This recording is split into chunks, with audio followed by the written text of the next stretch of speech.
Good morning and welcome to Turning Points.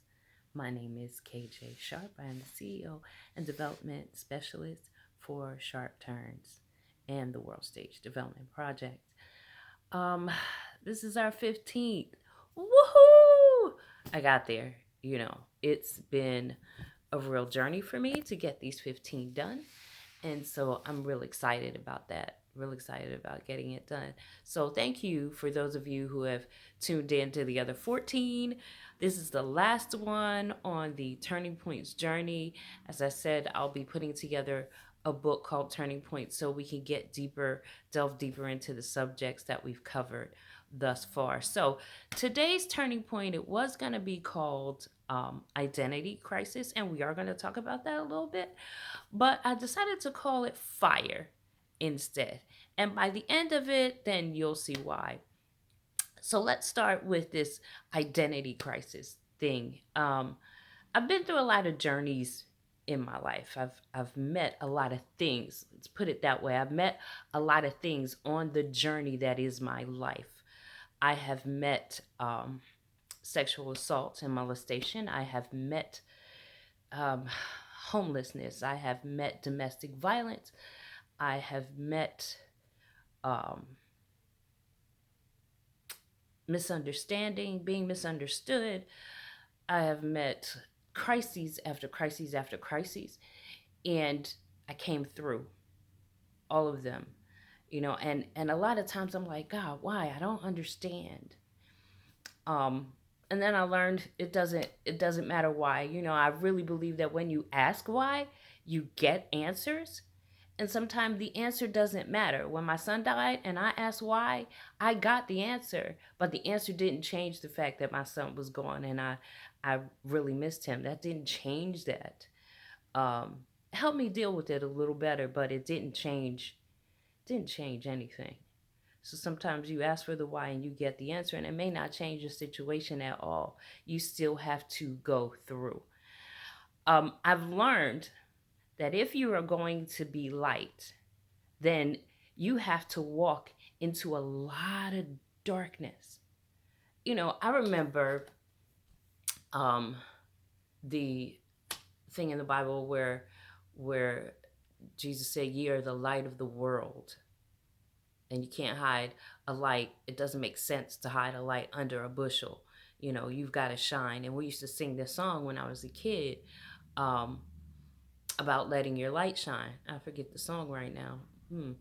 Anyway, if you are going to be light, that means you're going to have to go through darkness. It's the purpose of light. The purpose of light is to illuminate the dark places. So I've been through a lot of dark places in my life. I think the worst dark place was when my son died. That was the worst, the absolutely worst dark place. And now I'm in this journey with neuromyelitis optica. And if you haven't heard of it, look it up. It's a rare disease and it's fierce. I mean, this thing, yeah, this thing got some issues. I'm just saying. Um, and it's a difficult journey. I'm not gonna lie about that. It's a challenging journey. Um, but I'm coming through this. See, one thing about being light is that first of all, you have to go to some dark places. And then secondly, you have to come through those dark places. Um, and you have to come through. Now, this is a kicker. You have to come through still bearing that light and not smelling like the smoke that you've been through. I don't believe God sets us up so with these like real crazy stuff in our lives so we can help other people. I think that is a kind of sadomasochistic look at who God is, and I really don't believe that my source and my that the universal intelligence sets us up for um, grief and pain so that we can help other people. No, I think that life just happens. I really do. I really believe that life just happens. And we get to choose because we are powerful. We get to choose what we are going to do when life happens. And life is going to happen all the time. There's going to be ups and downs. There's going to be valleys. There's going to be mountains. There's going to be peaks. There's even going to be places, because we talk about valleys and we talk about mountains, but there's places in the middle where we just get stuck. You know, we get stuck in our thinking. We get stuck in our emotions. We get stuck in our logic. We get stuck in our vision.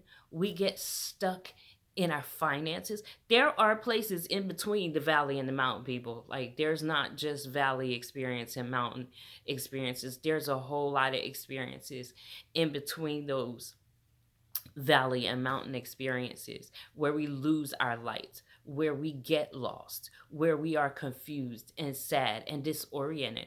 There are all those places. So, not only are we light, and if you're going to be light, let's say if you're going to be light, because that's the choice.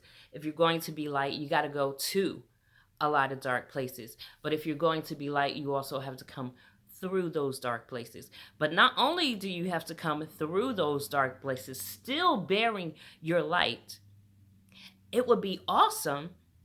It would be awesome. Yeah, this is choice again. It would be awesome if you could go in as light, go to as light, go through as light, come out as light. So you go in as a candle and you come out bearing a torch. Well, that's two different things, because you can go in as a candle and come out as a candle with a shorter stub. I'm just saying. I mean, you know, that's the kind of fire you have. You go in as this brand new candle. I love scented candles, so you know that's a metaphor for me, to go in as a candle and to come out still as that candle with a shorter stub. You still got a light. It may not be as powerful. You know, I love scented candles. I'm into aromatherapy. So I know with my candles, I'm so sad when my aromatherapy candles get low and I can't use them anymore. I try though. I'm telling you, I'll be trying till the last bit of wick. Till like, you know, when the wick gets so small that it touches the metal. Yeah. Anyway, so you can go in as a candle. You can come out still with your light, but it's a stub and it's going to go out. See, what I have learned to do is to go in as that candle and come out as a torch. See, a torch is a bigger flame and it burns brighter and longer than a candle. So go ahead, go light your candle, go in, because that's the song, you know, my kids learned when they were on a missions trip in Trinidad, and they came home and they sang that song and they laughed about it. But the truth is, you can go light your candle, you can take your candle to the world, but after a while, a candle is going to burn down and it's going to be a little bit left, and after a while, it won't light at all. So go ahead, light your candle, go through the darkness. However, you better come out as a torch because that candle is going to get low. So that's my first thing. That's the first step to creating fire in your own life and being fire. So the second thing I've learned, and this I'm learning, I can't say I have learned. This I am learning. And this right now, you know, I'm feeling a little emotional right now. And that may be because I'm tired. But the other thing is I'm dealing with this challenge of NMO. That's the journey that I'm on right now, and that's what has come up in my journey of life, is the challenge of neuromyelitis optica. It's a rare disease. It happens to 1 in every 100,000. I read a statistic recently that it happens to 0.052 in every 100,000. So my card got pulled, and among several other people in the world, and so it's been a challenge. And what it is, it's they call it the sister of MS. but it's the evil stepsister. That's what it is.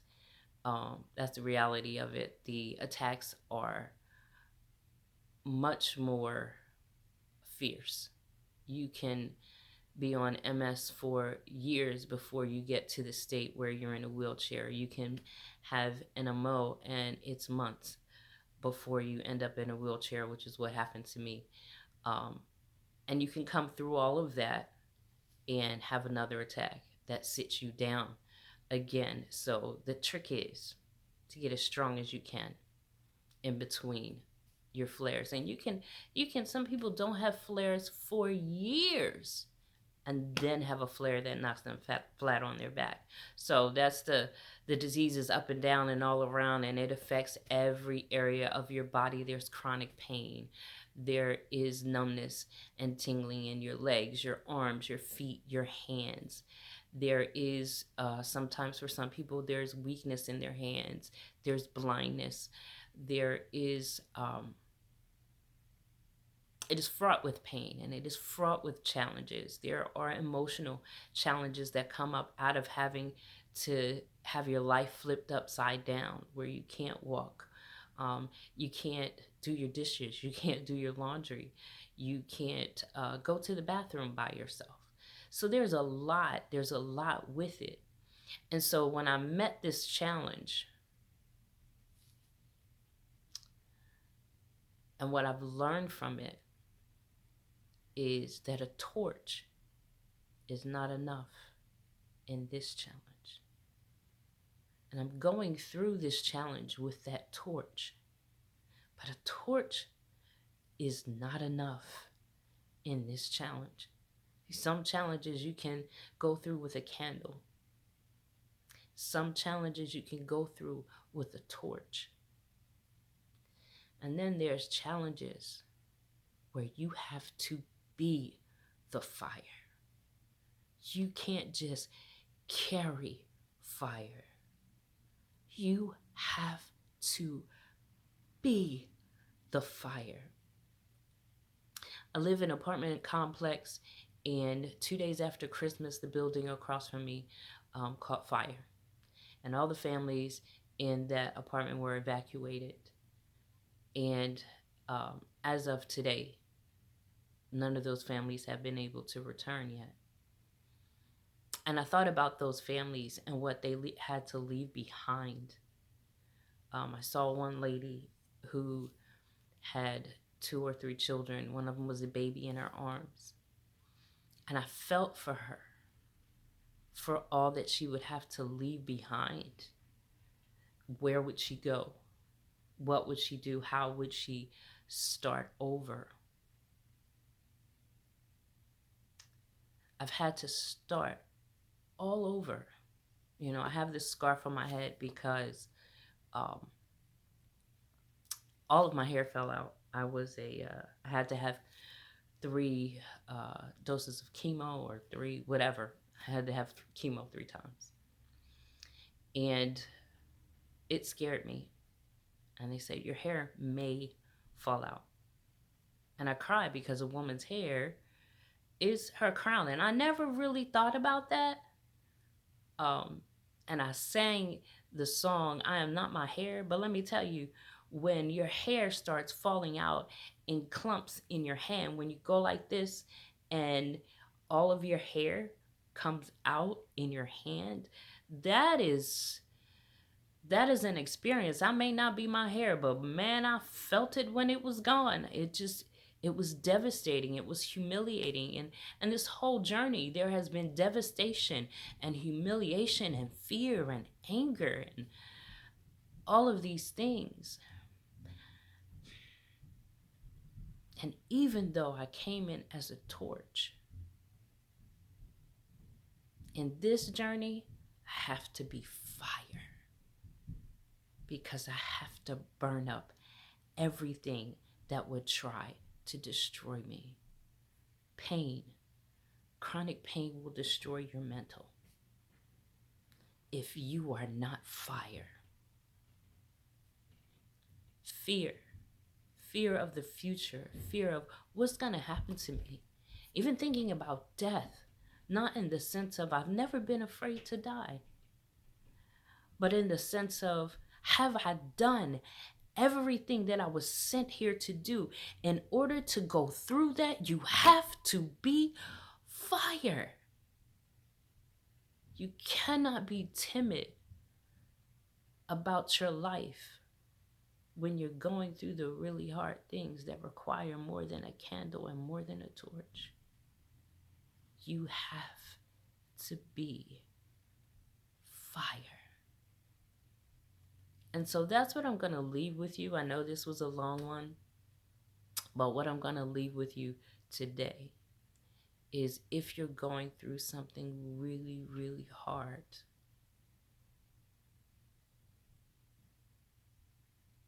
spiritually, set yourself on fire. Spiritually, be fire. Because mentally and emotionally, you're going to have to burn down a lot of stuff that's going to come in your life that if you are not fire, it will destroy you. So, be the fire. I love you. And I hope you've learned from these turning points. I hope they've helped you in some way. So, my book will be coming out. Turning Points will be coming out. Probably not until the end of the year. But in the meantime, look for Broken and Spilled Out on Amazon. Look for Love Like Rain on Amazon. And look for Sister Can You Feel Me on Amazon. Broken and Spilled Out will probably come out this month.